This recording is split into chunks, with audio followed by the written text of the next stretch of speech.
This is Pinkietessa's B for British Library that constitutes her A to Z of London revisited with a camcorder.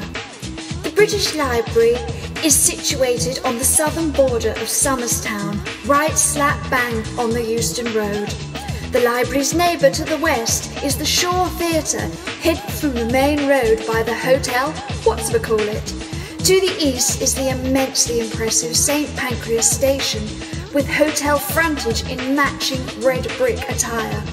The site was bought in 1975 by the then government for £6 million. It wasn't until 1998 that the Queen formally opened the library, 10 years later than planned. It had cost £511 million and taken 36 years to design and build.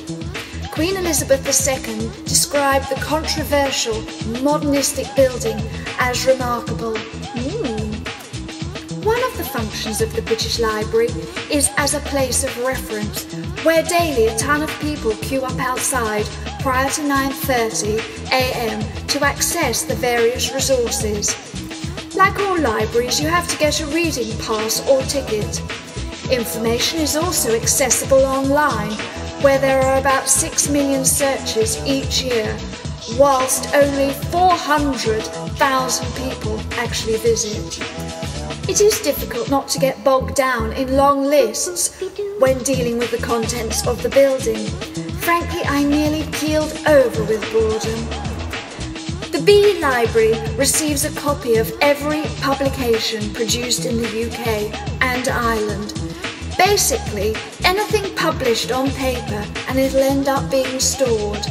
But not necessarily on this site, as there are 3 other locations, one in Yorkshire, Colindale and South London.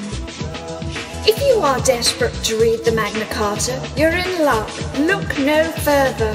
Also to be found are the Lindisfarne Gospels, Leonardo da Vinci's Notebook, the Times first edition from the 18th of March 1788, the records of Nelson Mandela's Ravonian trial speech, today's newspapers, all of them, 310,000 manuscripts by the likes of Jane Austen to James Joyce, music memorabilia from Handel to the Beatles, 60 million patents, more than 4 million maps, no chance of getting lost then, over 260,000 journal titles and some stamps, and just lists and lists and lists of things.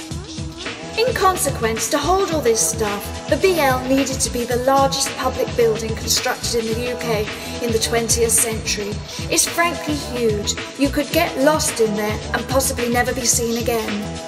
There are 14 floors, 9 above ground and 5 below. Just acres and acres of storage space, more than any one person could ever hanker for. It's just blinking huge.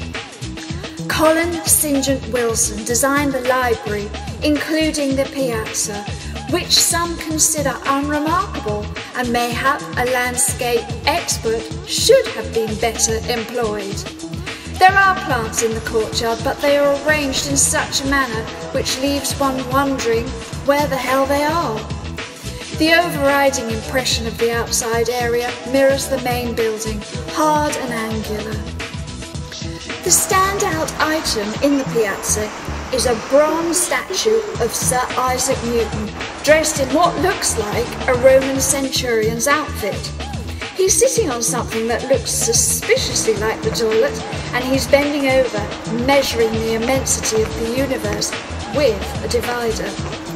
The statue is by Edoardo Palazzi and was completed in 1995. It's inspired by William Blake's painting, The Mathematician. Once you've seen this painting, it does put paid to the having a boo theory. And here's a copy, so now you know. Over here, Poet's Circle. The stones around the circle represent Anthony Gormley's planets. On nice days and some nasty days, sandwich eaters sit around the circle munching away to their heart's delight, and some even try to catch the sun. The fools, don't they know the damage that does? There really are a lot of lovely bits of concrete to sit on. my idea of heaven. Don't you think these look more like planets? More than old Gormley's stones? But I can find absolutely no information on them. As you can see, they're shoved out the back with the bicycle sheds. Here we are, back where we started. The entrance gate was designed by Leda and David Kindersley, and a smashing place to end. David, Guy, Barnabas, as I feel certain Leda shouted when it was time for tea, was born in 1915 and died rather too early in 1995, missing the formal opening of the library by 3 years. He was a British stone letter carver and typeface designer.